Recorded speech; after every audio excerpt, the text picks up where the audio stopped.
Hello guys, എല്ലാവർക്കും make സ്റ്റുഡിയോയിലേക്ക് സ്വാഗതം.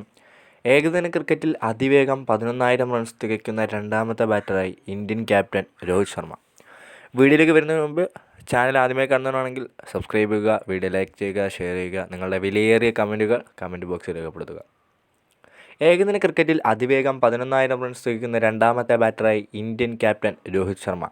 Champions ട്രോഫിയിൽ ബംഗ്ലാദേശിനെതിരായ മത്സരത്തിൽ മുസ്തഫിസുർ റഹ്മാനെതിരെ ബൗണ്ടറി നേടിയാണ് രോഹിത് ഏകദിനങ്ങളിൽ 11,000 റൺസ് തികച്ചത്. 269 മത്സരങ്ങളിലെ 261 ഇന്നിങ്സുകളിൽ നിന്നാണ് രോഹിത് 11,000 റൺസ് തികച്ചത്. 222 മത്സരങ്ങളിൽ 11,000 റൺസ് തികച്ചിട്ടുള്ള വിരാട് കോഹ്ലിയാണ് ഏറ്റവും കുറവ് മത്സരങ്ങളിൽ ഈ നേട്ടം സ്വന്തമാക്കിയ ബാറ്റർ. സച്ചിൻ തെണ്ടുൽക്കർ 276 മത്സരങ്ങളിലും, റിക്കി പോണ്ടിങ് 286 മത്സരങ്ങളിലും, സൗരവ് ഗാംഗുലി 288 മത്സരങ്ങളിൽ നിന്നും ഈ നേട്ടം കൈവരിച്ചിട്ടുണ്ട്. ഇവരാണ് ഇപ്പോൾ രോഹിത് മറികടന്നിട്ടുള്ളത്. മുമ്പിൽ ഇപ്പോൾ വിരാട് കോഹ്ലിയാണുള്ളത്. നേരിട്ട പന്തുകളുടെ അടിസ്ഥാനത്തിലും അതിവേഗം 11,000 റൺസ് തികക്കുന്ന രണ്ടാമത്തെ ബാറ്ററാണ് രോഹിത്.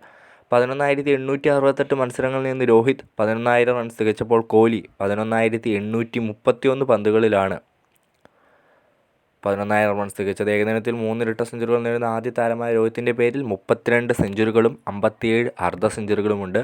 സമീപകാലത്ത് മോശം ഫോമിൻ്റെ പേരിൽ ഏറെ പഴികേട്ട രോഹിത് ന്യൂസിലാൻഡിനെതിരെയും ഓസ്ട്രേലിയക്കെതിരെയുമുള്ള ടെസ്റ്റ് പരമ്പരകളിൽ നിരാശപ്പെടുത്തിയിരുന്നു.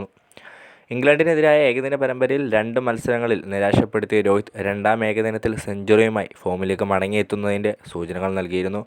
ബംഗ്ലാദേശ് ഉയർത്തിയ 229 റൺസിൻ്റെ വിജയലക്ഷ്യം പിന്തുടരുന്ന ഇന്ത്യയ്ക്കായി രോഹിത് ശർമ്മയും ശുഭ്മാൻ ഗില്ലും ചേർന്ന് തകർപ്പൻ തുടക്കമാണ് നൽകിയത്. ബംഗ്ലാദേശിൻ്റെ പേസ് കുന്തമുനയായ മുസ്തഫിസുർ റഹ്മാനെതിരെ ആദ്യ ഓവറിൽ കരുതലോടെ കളിച്ച് 1 റൺ മാത്രമെടുത്ത രോഹിത് മുസ്തഫിസുർ റഹ്മാൻ്റെ രണ്ടാം ഓവറിൽ 2 ബൗണ്ടറിയും മൂന്നാം ഓവറിൽ 3 ഫോറും പറത്തി കടന്നാക്രമിച്ചു.